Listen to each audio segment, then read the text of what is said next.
Welcome one and all to the Cinegeeks Podcast, where movies, TV, and all things geek collide. I'm Angela, still joined by my co-host Troy. Hey everyone. So we are back. Yes, after we are. a quick break. Yes. Quick break of 3 weeks.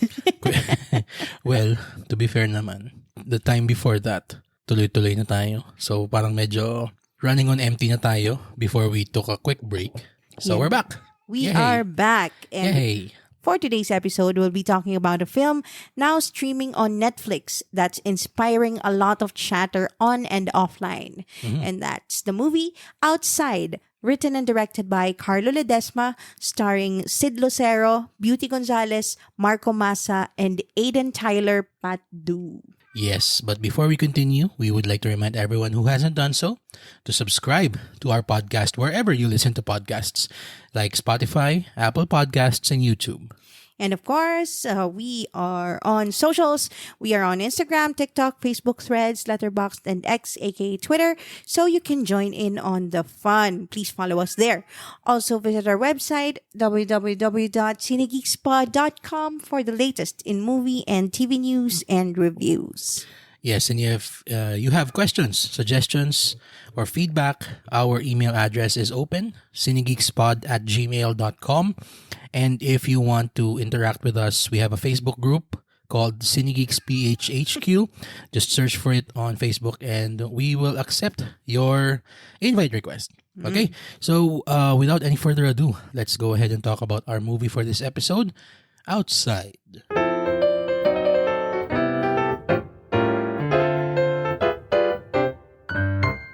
A family retreats to an isolated farm during a zombie outbreak, but years of painful secrets take a toll as they navigate their desolate world. Yun. So, recently released Netflix original film.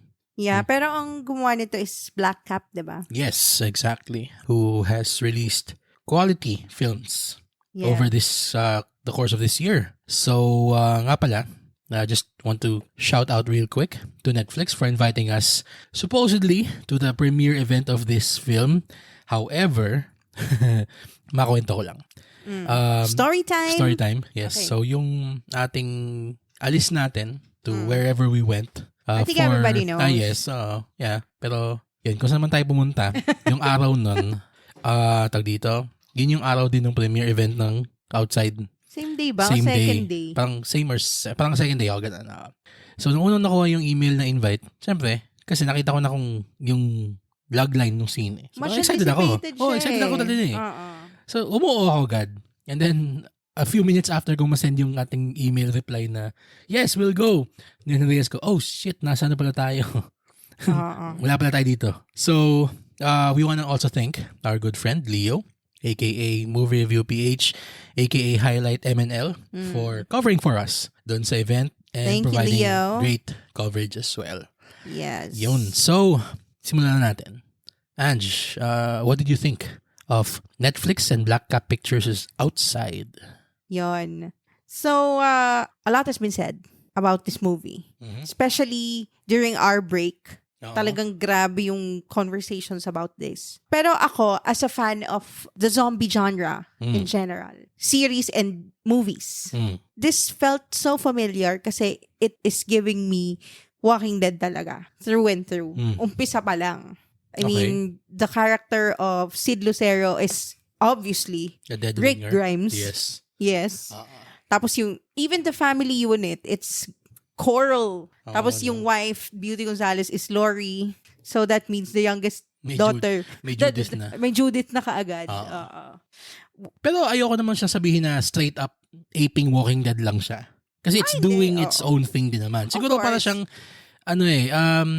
yun na yung go-to archetypal story template kumbaga.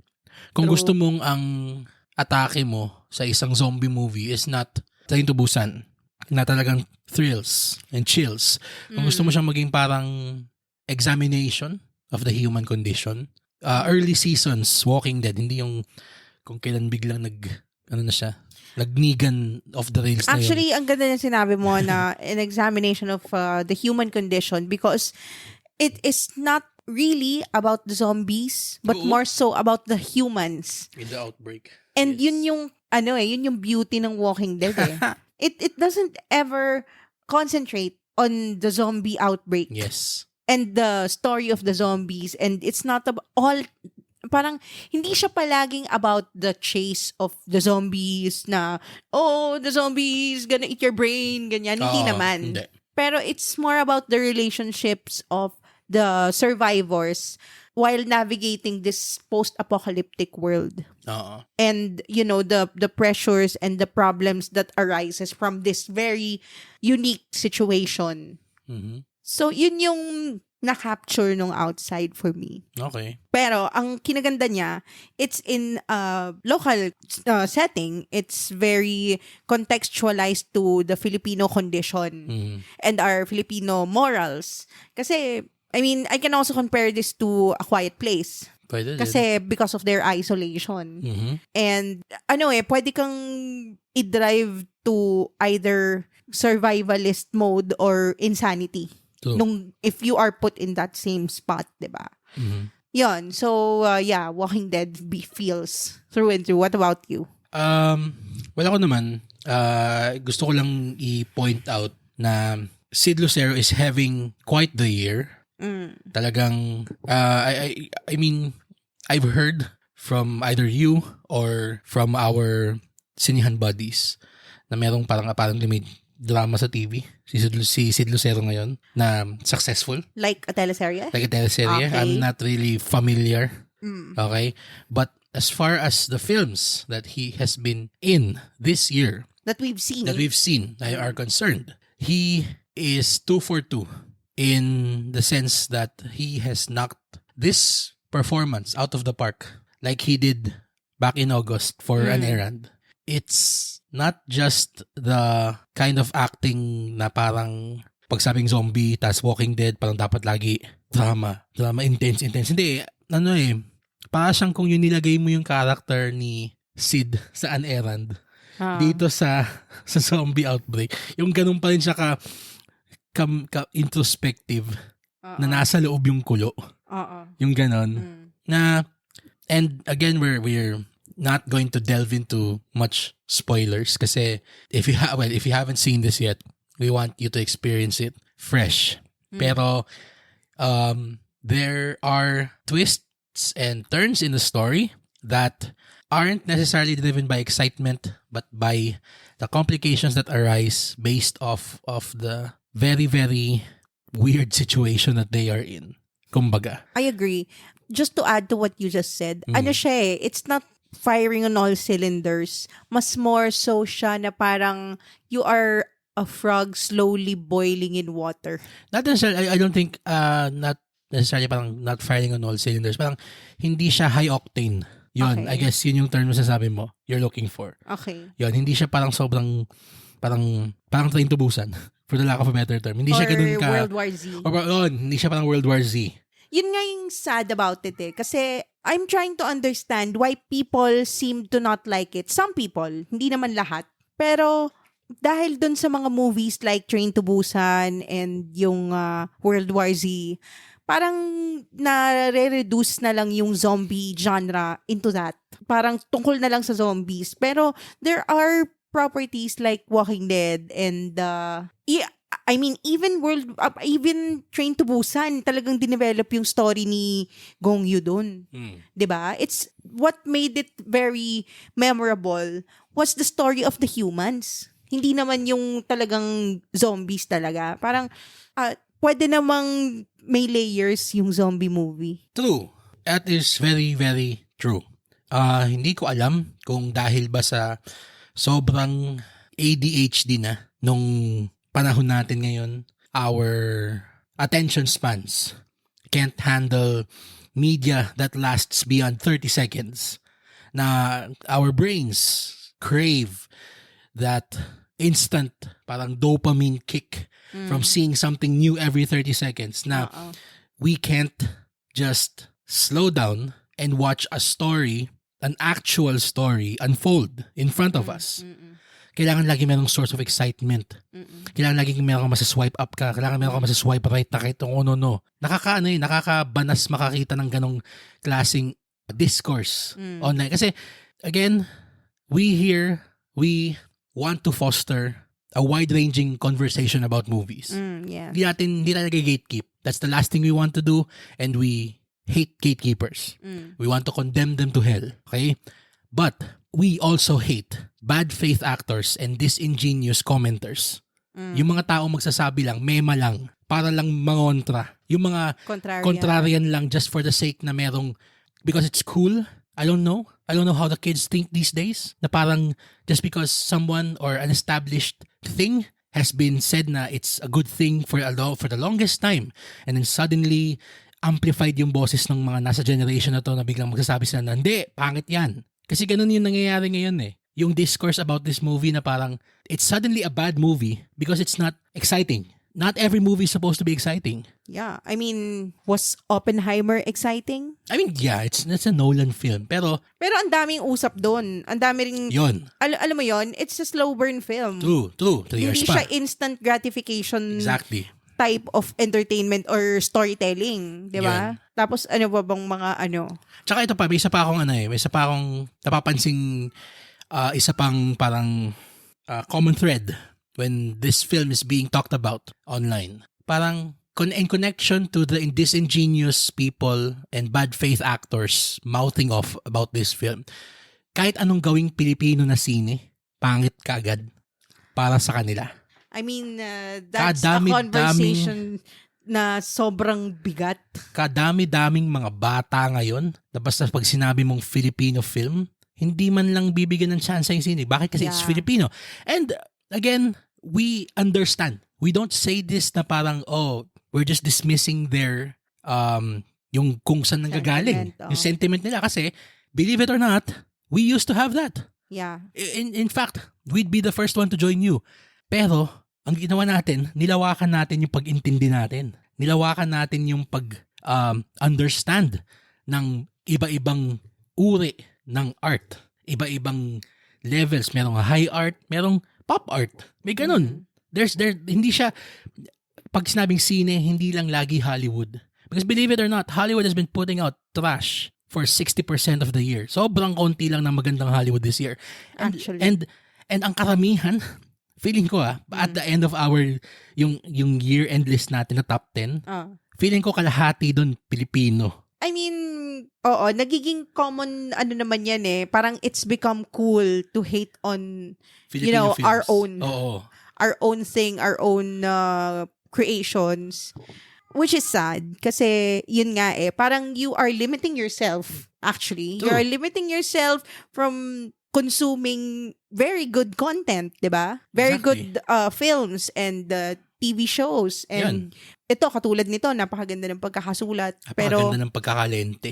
Minsan kasi parang people say na it's bad just because it's Filipino. Pero hindi naman lahat. I mean, we're not generalizing. No, we're not generalizing. Pero we are just a fraction of those people. Pero kasi ang problema kasi, that fraction is the loudest fraction. They're quite loud. They're very loud. So, wala tayong choice kundi tapatan yung loudness nila eh. Even on Reddit, marami ako nababasa. Mas lalo na sa Reddit. Nakakainis makakita ng mayat-maya merong thread sa our Film Club PH. Yes, I am lurking there. Okay? FYI. Ang daming nagpo-post dyan na parang, you know what? I'm so parang, this Filipino film. Why are there so many Filipino stuff on Netflix? You know, like, unang-una, bata. Sa Pilipinas ka pinanganak, mag-Tagalog ka. Pangalawa, yung mga Pilipino sine na binabagsak mo, na pinuput down mo, panoorin mo muna ha? Bago ka magsabi na pangit. Kasi hindi lahat ng magandang galing sa Hollywood maganda. Okay? Pwede ako maglista ng 10 sine na lumabas this year na in-invite din tayo para sa premiere na walang kwenta. Talaga.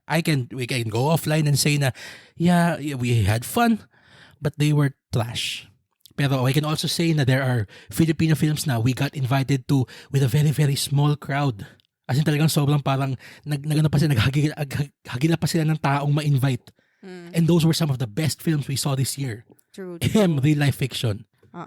Pero, I mean, we understand and we already know the discourse about this very touchy subject. Yun. But I think what we can conclude from that is do not discount films Basta dahil Filipino lang. Basta-basta. Oo. I mean, in general. Yes. Kahit foreign film pa yan. Kahit kahit German, kahit Japanese. Kasi recently, we just watched a Japanese film. Well, I mean, it's the gold standard. So, everybody says it's good. We say it's good too. Pero hindi dahil everybody says it's good. Yeah. Yes. Pero, alam mo yon, parang if you really are a film fan, to our Cinegeeks listening, yes, we implore that you widen your horizons. Do not limit yourself to just Hollywood and try to appreciate all films. Yes. If you really love films, appreciate all films. And wag mong iaano yan na itsyapwera yan just because it's Filipino. So, let's go back to talking about Outside. Kasi, ito, sa pang masabi ko lang din about Outside. Beauty Gonzalez is coming to her own. Sobra. Galing talaga. We saw her starting last year. I mean, that's not the beginning of her alam ko. career. I know. Pero, we started seeing her as like a quote-unquote scream queen nung In My Mother's Skin last year.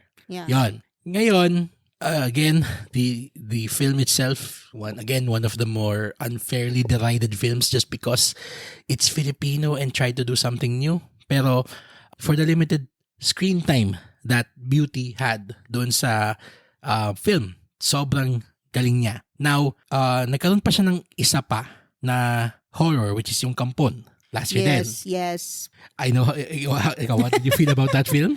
I think you can hear my sentiment from my yes. I love that film. It's an A24 film. A24-ish film na again, it tried something new. It was a Filipino film that had the balls to say na Filipino film can be something different.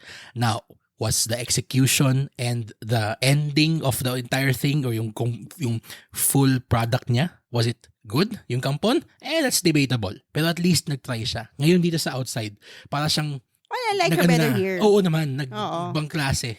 Talagang level up. Galing. Ang galing-galing talaga. I mean, she chooses horror films a lot. Oo. That I've noticed.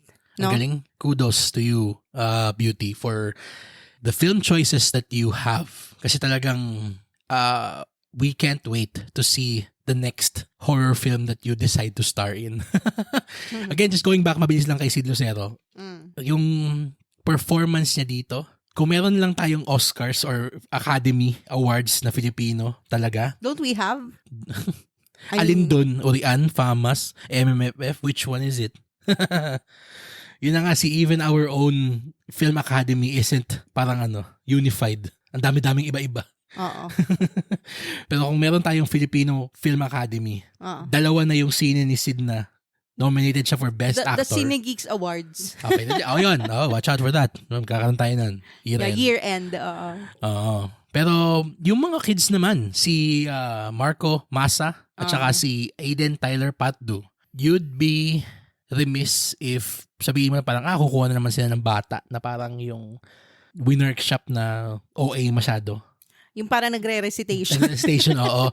Yun yung sinasabi ko sa'yo palagi na nababother ako na itong acting ng I mean, I give it a pass for kids na sobrang actors. liit pa, oo. Na talagang akala mo nasa dula-dula. Oo. I'm so sorry.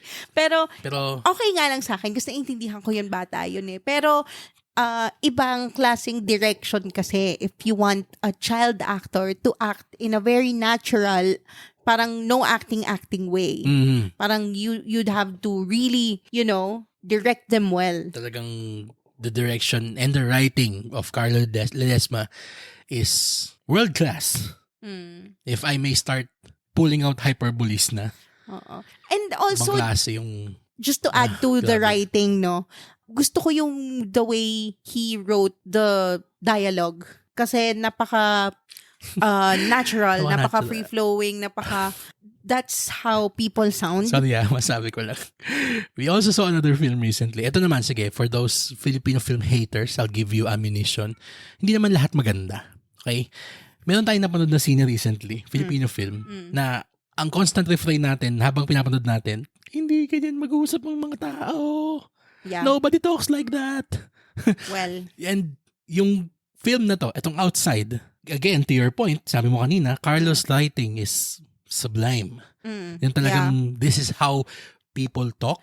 Yeah, how people would talk. Yes, in this situation. Sobrang pet peeve ko talaga yung parang dula-dulaan dialogue talaga. Ayoko talaga. Or hindi lang yung dula-dulaan, yung alam mong inisip yung script ng English, tapos napaka-haphazard ng pagkakatagalog. Yun yung pinaka-worst. At saka yung isa pa, yung parang, parang nagtatalumpati. Tsaka sobrang lalim ng Tagalog na parang, umanhin po. Alam mo, sino nagsasalita ng ganun, di ba? Sobrang lalim ng Tagalog, pero ang setting, modern time. Modern time Manila. Tapos parang, ano yun? Parang, sabi, ano yun? Hindi ko sabihin yung title ng scene, pero, iniisip ko na yung part ito, yung parang minalaglag siyang something dun sa yon. Tapos nung pinulot niya, sabi niya, yun, paumanin po. Sorry po, we'll do fine. I mean, people speak Taglish now. It's very, very normal. Yes. Hindi naman parang yun eh. Yun yung, kumbaga, colloquial. Yeah. Kung gusto mo talagang nakaset sa realism yung sine mo, yun yung ibigay mo. Yun yung dapat nakasulat na dialogue. That's how real people would talk. Yes. Hindi yung parang, paumahin po, parang, hindi, sana'y mapatawad mo ko. Yung mga ganong klaseng paglilinya na parang, ano ba to? Or yung corollary naman doon na parang group 2. Diretso naman yung English. Na parang, huy, walang parang, yo man, we have to get this, yo, and then now, yo, yan, do that, come on, do that. Parang, uy. Especially yung scene na yun. Na parang, if you, God, tama na. Parang, do this, seize the moment. Napaka-unnatural, napaka-cringe. I'm so happy, masabi ko, I'm so happy na we saw that other film in a theater that tayo lang ang laman. Kasi para tayo naging Mystery Science Theater 3000 doon. Kasi naman, parang who talks like that? Exactly. Nobody talks like that. Ay, gako. I mean, Outside is one of the better films that has come out of the Filipino film system this year. Okay? Ako nga inisip ko nga nung habang pinapanood natin to, sayang ba't hindi siya sinama sa film festival, sa MMFF to? Kasi this is one of the smartest, most well-acted films, not just horror films this year na Pilipino. And yung lente niya, banglase, I'm trying to search on IMDb, pero ba itong nangyayari sa... Speaking of lente, the cinematography was top-notch. Oo. And the symbolism, yung imagery niya is part of the storytelling. Oo. Grabe. Very much adds to the layers of the characters and their frame of mind. I love that there are religious undertones. Yun pa. Na hindi explicitly parang said in the dialogue. Hindi siya palaging exposition. There's a lot of showing, not telling. Diba? Yan. Cinematographer, Shing Fong Chung. Marami na siyang nagawang Filipino films actually. Is he Filipino? Hindi, I don't think so. Internet natin. Siya yung cinematographer ng dalawang Aswang Chronicles. Ni Eric Mati. Okay. So, talagang magaling talaga siya. Esoteric talaga ang kanyang eye. Oo, talagang pero meron din siyang eye for shooting exciting sequences. Like, there's a part here in this film, just to, I guess, wrap up our discussion na lang mabilis. Merong, yun din, sabihin ng mga tao na parang, ano ba yan, slow burn, wala namang excitement. Pag itong scene na to, when it ratchets up the excitement, it gets very exciting. Like, there's one sequence here that is basically a oneer. It's one of the best zombie oneers that I've seen ganda yan. in the past 10 years. Tas Filipino film pa ang nakagawa nun. Basta. What is a oneer daw? What is a oneer? Oneer, one take, one shot. Yan. No cuts. Na scene. Tuloy-tuloy. Yan. Let's say, mga 5 minutes na tuloy-tuloy na scene. Ganon. Baka din. Gusto ko mga 2.5 lang yun. Pero oneer pa rin siya na galing. And ito din, parang last statement ko na dun sa discourse about the movie. People are so bothered na there is a family drama dynamic in this horror thriller. But need I remind you na sobrang cult favorite ng kahit sinong horror fan, Hereditary, is a family story, is a family drama. I mean, you said earlier. 'Di ba? Layered with the horror thriller. Exactly. So, I mean, a lot of things can be true at the same time. Hindi naman porket sinabi mong zombie movie lang siya exclusively. Parang ganun ka ba ka one-dimensional mag-isip? Di ba? Ito, dagdag ko na lang sa'yo tapos, sige, I guess we can reveal our rating for this film. Okay. I absolutely hate it when people keep on moving the goalposts for Filipino film. Na parang, sige, nalagpasan na natin yung parang don't do mindless rom-com or Coco Martin Vice Ganda trash. I mean, even they are self-aware enough to not do what they are doing kasi Vice is gonna do something completely different this year. That's the hope. And the Breadwinner is. Yan. Pero yung kapag nakagawa tayo ng isang work of art that can be placed beside international films, biglang ang sasabihin ng karamihan sa mga mabokang mga bata no, remember yan, Filipino nagta-trying hard masyado. No! Diba yung gusto nyo, diba? Lumabas nila, gumawa ng sine para sa inyo, tapos sasabihin nyo, ay, hindi yan yung gusto namin. O sige, itong mga hapless na mga creatives naman, gagawa naman sila sunod nung what they're asking for. And then people are still gonna complain. Example, mabilisan na lang, sorry, I just have to say this lang. For years, yun nga, we've been inundated by rom-coms na laging happy ending. Okay? Pero as of late, medyo nagiging topic du jour yung rom-com dramedy na hindi sila ang nagkakatuluyan in the end. Which is more realistic. Unhappy for You came up with that. They did well. And yet people are still bashing the film. Parang, goddamn people, what's it gonna take to make you happy? Diba? Kasi parang gagawa ng sine, nahihingiin nyo. Lahat kayo, sambang-samba kayo sa La La Land. Pero yung Unhappy for You, biglang ayaw nyong bigyan ng light of day. Bakit? Dahil si Julia Barreto ang bida? Julia Barreto is a hell of an actress if she's given the right kind of material. And Unhappy for You is one of those films that makes her shine as an actress. So what the fuck are you talking about? Ay, nako. Okay. Rant over. Nakakaano kasi na parang dahil lang meron platform to air out their very loud opinions, they think that these people think na all of a sudden they're right just because they're loud. It's annoying as fuck. Kaya itong scene na to, we will be one of the people, come at us bashers, okay? Come at us, na magsasabi na Outside, okay, is one of the best films, not just Filipino, not just Hollywood, one of the best films, period, of 2024. And what is our rating for it? Our rating for it is A+. Solid A+. Take that, haters. Ha? Talagang, ito, kung gusto nyong magkaroon ng matinong diskurso about Filipino film, manood muna kayo ng Filipino film. Okay? Hindi yung malalaman namin na ang laman ng letterbox nyo, puro tangin ng mga Hollywood films. Tapos magko-complain kayo tungkol sa sine ng Pilipino. Wala naman kayong pinapanood na Pilipino na sine. Okay? Don't me. Don't me. Diyos ko, Mariosep. Okay na. Ay, nako. Hingang malalim. Ay. Alright, so ayan na. I guess that's it. We have finally submitted our ballot. For the outside, For the outside vote.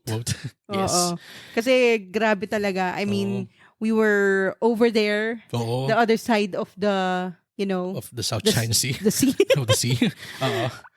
And talagang nagkakagulo din yung kahit yung movie group natin. Oo. Talking about this na parang, this is such a hot conversation. Diba?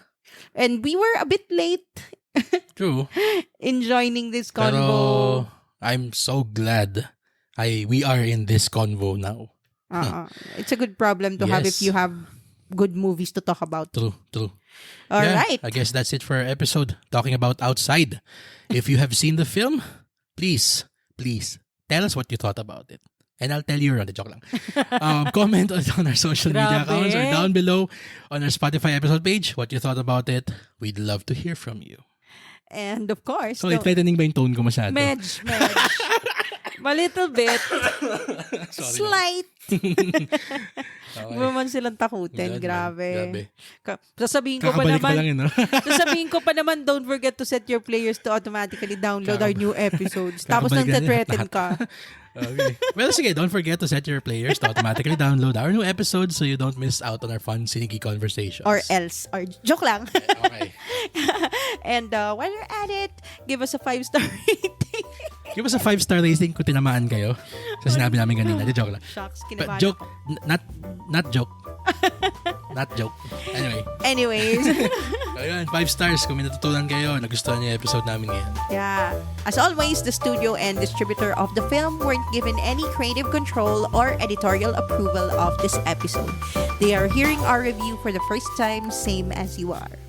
And for my co-host, Roy, inhale, exhale, this has been Angela. Welcome back, Cinegeeks. Welcome back, Cinegeeks, and thank you for listening to the Cinegeeks Podcast, where movies, TV, and all things geek collide.